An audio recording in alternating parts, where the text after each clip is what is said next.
नमस्कार दोस्तों, स्वागत है एक बार फिर से एक नए वीडियो में आपका। तो आपको पता होगा कि अभी इंडियन आर्मी की वैकेंसी आ गई है और पूरे देश में आ गई है और उसी के साथ साथ ये झारखंड में भी आ चुकी है दोस्तों।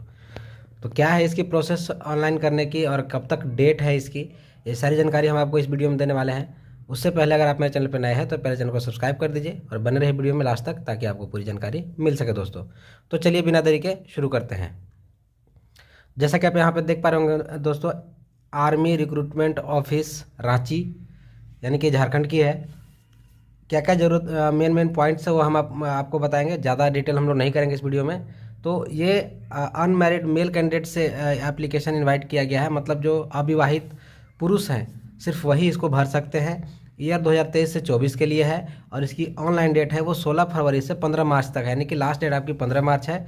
और इसका जो ऑनलाइन फेज़ 1 का एग्ज़ाम होगा वो आपका 17 अप्रैल 2023 को होने वाला है और उसके बाद भी चलेगा अगर ज़्यादा कैंडिडेट होंगे तो। मेन ये आपका हो गया और ये पूरे झारखंड के 24 जिलों से निकली हुई है वैकेंसी। और साथ में यहाँ पे लिखा हुआ है कि ये फेयर एंड ट्रांसपेरेंट वैकेंसी है। इसे मतलब पूरी तरह से पारदर्शिता रखी गई है इसमें। तो किसी भी तरह का कोई घूस और रिश्वत वगैरह इसमें किसी को देने की कोशिश मत कीजिएगा। और आपका जो इसमें सिलेक्शन होगा वो दो तरह से होगा, मतलब दो तरह के एग्जाम क्वालिफाई करके होगा। एक तो आपका क्या हो गया, online computer based common entrance test, मतलब एक आपका एग्जाम होने वाला है ऑनलाइन पहले, उसके बाद आपका रैली होगा, मतलब भाग दौड़ जो फिजिकल स्टैंडर्ड है वो आपका, ठीक है। 16 फरवरी से 15 मार्च तक इसका अप्लाई करने का डेट है। आपको एग्जामिनेशन फी 250 रुपये पे करना है इसमें, और वो आप किसी भी माध्यम से पे कर सकते हैं, कार्ड से, इंटरनेट बैंकिंग से या UPI से। और आपको इसके अलावा 250 के अलावा आपका बैंक चार्जेस अलग से लेंगे, ठीक है दोस्तों। कुछ महत्वपूर्ण बातें यहाँ पे हैं जो मैं आपको बता दे रहा हूँ कि एक से ज़्यादा फॉर्म आपको नहीं भरना है, नहीं तो आपका रिजेक्ट हो जाएगा। आपको मोबाइल नंबर और ईमेल आईडी ऐसा देना है जो आपके पास हमेशा रहे, एक्टिव रहे।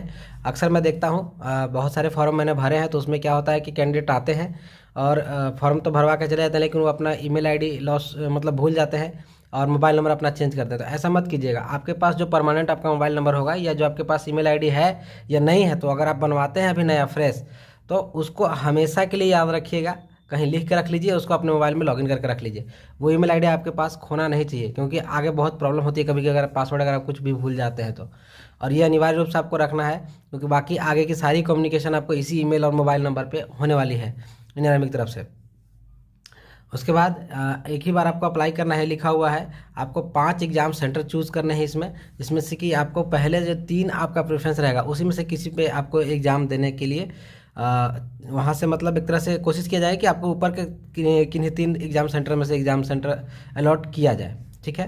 क्योंकि उसके बाद आपको कोई अगर आप 5 जो आपने चूज़ कर लिया, उसके बाद अगर आप उसमें से कोई परिवर्तन करना चाहेंगे तो वो नहीं होगा दोस्तों, ठीक है। एग्ज़ाम का समय अगर समय पे आप नहीं पहुंचते हैं तो फिर उसके बाद आपका कोई रिस्पॉन्सिबल नहीं होगा उसके लिए। अगर आप टाइम से पहुंचे तो ठीक है, नहीं तो फिर आपको दोबारा मौका नहीं दिया जाएगा। आधार अनिवार्य रूप से आपको एप्लीकेशन में डालना है दोस्तों। और अगर इससे संबंधित कोई भी आपको समस्या है, ऑनलाइन रजिस्ट्रेशन से, ऑनलाइन एप्लीकेशन से कोई भी सहायता चाहिए, तो आप 10 बजे से दोपहर के 2 बजे तक आर्मी रिक्रूटमेंट ऑफिस रांची में संपर्क करके जो भी प्रॉब्लम है आप उनसे पूछ सकते हैं, ठीक है दोस्तों। ये यहाँ पे देख पा रहे होंगे लिंक है, इस PDF में ही है, इस पर आप क्लिक करेंगे। अगर इस लिंक पे जो ब्लू दिख रहा है तो आप डायरेक्ट इसके वेबसाइट पे चले जाइएगा और वहाँ से अपना एप्लीकेशन अप्लाई कर सकते हैं। अगर आप अपने से नहीं कर पा रहे तो किसी नज़दीकी कैफे में जाकर कर सकते हैं। और क्या है इसमें देखिए, एलिजिबिलिटी क्राइटेरिया है। दूसरे नंबर पर आपका एलिजिबिलिटी क्राइटेरिया है, इसको हम लोग देख लेते हैं क्या है। तो आपका एज देखिए, सभी ग्रुप के लिए 17.5 से 21 साल है एज आपका हो गया कि आपको एज इतना ही के अंदर में आपको होना चाहिए। बाकी जो डिटेल्स है क्वालिफिकेशन को हम लोग देख ले रहे हैं। तो GD के लिए क्या है, तो आपको मैट्रिक पास होना चाहिए, जिसमें कम से कम आपका 45% नंबर होना चाहिए दोस्तों, ठीक है। अगर ड्राइवर पोस्ट के लिए अप्लाई कर रहे हैं तो आपके पास ड्राइविंग लाइसेंस होना चाहिए, क्योंकि बिना ड्राइविंग लाइसेंस के आपको उसमें प्रेफरेंस नहीं दिया जाएगा। हाँ ये है कि जो GD है उसमें भी आपको ड्राइविंग लाइसेंस से डिमांड नहीं किया गया, लेकिन अगर आपके पास ड्राइविंग लाइसेंस है तो आपको प्राथमिकता दी जाएगी, ठीक है। नेक्स्ट हम लोग देख लेते हैं अग्निवीर टेक्निकल। तो अग्निवीर टेक्निकल का क्या है, 10+2 पास होना चाहिए विथ साइंस, ठीक है। फिजिक्स, केमिस्ट्री, मैथ, इंग्लिश होना चाहिए, जिसमें 50% नंबर आपके पास होने चाहिए। अगर ये आपके पास नहीं है तो आपको 10+2 पास होना चाहिए with science in physics, chemistry, math आपके पास होना चाहिए। और साथ ही साथ आपको ITI पास होना चाहिए। मतलब इसमें जो 50% अनिवार्य था ना, वो इसमें नहीं है। बात ज़्यादा दोनों में ज़्यादा फर्क नहीं है। इसमें 50% अनिवार्य नहीं है, लेकिन आपके पास ITI पास होना चाहिए, 1 साल या 2 साल का जो भी आपने कोर्स कर रखा है वो आपके पास होना चाहिए, तो भी आप इसको भर सकते हैं।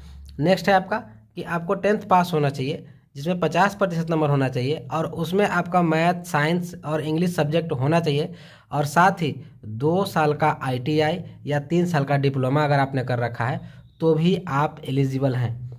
समझ गए? तीनों में थोड़ा थोड़ा फ़र्क है दोस्तों, तो समझ लीजिएगा। बाकी आप नहीं समझ में आया तो दोबारा वीडियो को रिवाइंड करके भी देख सकते हैं, आपको समझ में आ जाएगा मैंने क्या बोला। ये है क्लर्क के लिए। तो क्लर्क के लिए क्या चाहिए? तो IEC चाहिए। IEC एक्चुअली नहीं चाहिए, मतलब इंटरमीडिएट चाहिए, लेकिन उसमें फर्स्ट डिवीजन चाहिए आपको। 60% मार्क्स चाहिए ही चाहिए, ठीक है। नेक्स्ट आपका है ट्रेड्समैन। तो ट्रेड्समैन में आपको सिर्फ 10th पास होना चाहिए, और अग्निवीर एक और ट्रेड्समैन है जिसमें आपको 8 पास होना चाहिए सिर्फ, ठीक है। एज का क्राइटेरिया हमने देख लिया क्या था आपके पास। तो एक जो और बहुत ज़रूरी बात है वो आप यहाँ पे देख लीजिए कि जो अभी मैट्रिक इंटर का एग्ज़ाम दे रहे हैं, अपियरिंग में है या दे चुके हैं, रिजल्ट का वेट कर रहे हैं, तो वो भी इसको भर सकते हैं फॉर्म दोस्तों। तो अगर मान लीजिए आपने एग्ज़ाम दिया है, रिजल्ट नहीं आया है, तो भी आप भर दीजिए इसको। हो सकता है आपका रिजल्ट आया, आप पास हो गए, तो अगर इसमें भी आप क्वालिफाई करें तो आपको ये जॉब मिल जाएगी। डेट ऑफ बर्थ यहाँ पर दिया हुआ है, देखिए कब से कब तक के लोग भर सकते हैं। 1 अक्टूबर 2002 से 1 अप्रैल 2006 के बीच के सभी लोग इसको भर सकते हैं, जो भी जिनका भी जन्मतिथि इसके बीच में है। हालांकि हाँ, एक और बात ध्यान रखिएगा कि 1 अक्टूबर और 1 अप्रैल को भी इसमें शामिल किया गया है, यानी कि 1 अक्टूबर 2002 को भी आपका जन्म है तो भी आप भर सकते हैं, और 1 अप्रैल 2006 का जन्म है आपका तो भी आप भर सकते हैं। इसके बीच ही सिर्फ नहीं है, मतलब इसको भी इंक्लूड किया गया है इसको, ठीक है। फिजिकल स्टैंडर्ड हम लोग देख लेते हैं क्या है इसमें। तो देखिए, अग्निवीर जनरल ड्यूटी के लिए 169, टेक्निकल के लिए 169, लेकिन ये कलर के लिए 162 है, बाकी सभी के लिए 169 चाहिए आपको। चेस्ट 77+5, ठीक है, सभी में चाहिए आपको। और नेक्स्ट हम लोग देख लेते हैं कि और क्या है आपके इसमें है। इसमें देखिए आपको कुछ छूट मिलने वाली है। तो किनको छूट मिलेगी? जो स्पोर्ट्स पर्सन है, या जो एक्स सर्विसमैन के लड़के हैं, या उनके पहले से अभी माता पिता अगर आर्मी में है, तो उन लोगों को थोड़ा रिलैक्सेशन दिया जाएगा। हाइट में 2 सेंटीमीटर, चेस्ट में 1 सेंटीमीटर और वेट में 2 kg। लेकिन उसी तरह से स्पोर्ट्समैन में क्या है कि 2 सेंटीमीटर हाइट में, 3 सेंटीमीटर चेस्ट में और 5 kg आपको वेट में दिया जाएगा। तो स्पोर्ट्समैन के लिए भी काफ़ी अच्छा मौका इसमें मिलने वाला है। और ये देखिए कुछ बोनस पॉइंट आपको मिलने वाले हैं अगर आप इनमें से किसी से बिलोंग करते हैं। इसको आप अच्छे से देख लीजिएगा, क्योंकि ये ज़्यादा लंबा वीडियो हो जाएगा, इसलिए मैं इसमें इसको कवर नहीं कर रहा हूँ।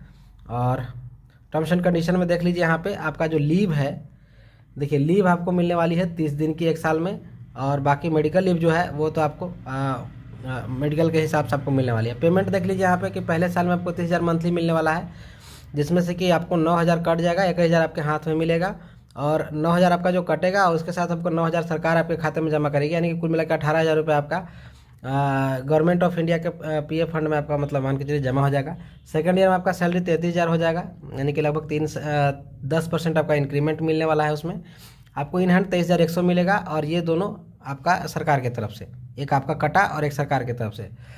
तीसरे साल में आपका 36,500 सैलरी हो जाएगा, इन हैंड आपको 25,550 मिलने वाला है।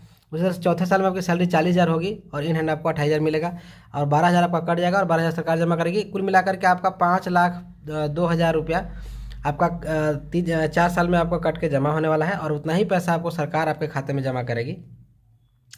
तो लगभग 10,04,000 रुपये आपको जब आप का 4 साल हो जाएगा इसमें, तो आपको मिलने वाला है, ठीक है। तो मुझे लगता है कि लगभग ये जो मेन पॉइंट्स थे मैंने आपको बता दिए दोस्तों। और बाकी अगर डिटेल्स आपको चाहिए तो ये PDF आपको मेरे टेलीग्राम चैनल पे मिल जाएगी, इसको आप देख लीजिएगा, अच्छे से पढ़ लीजिएगा। और वीडियो अगर अच्छी लगे तो लाइक एंड शेयर कर दीजिएगा, चैनल को जरूर सब्सक्राइब कर दीजिएगा। थैंक यू, जय हिंद।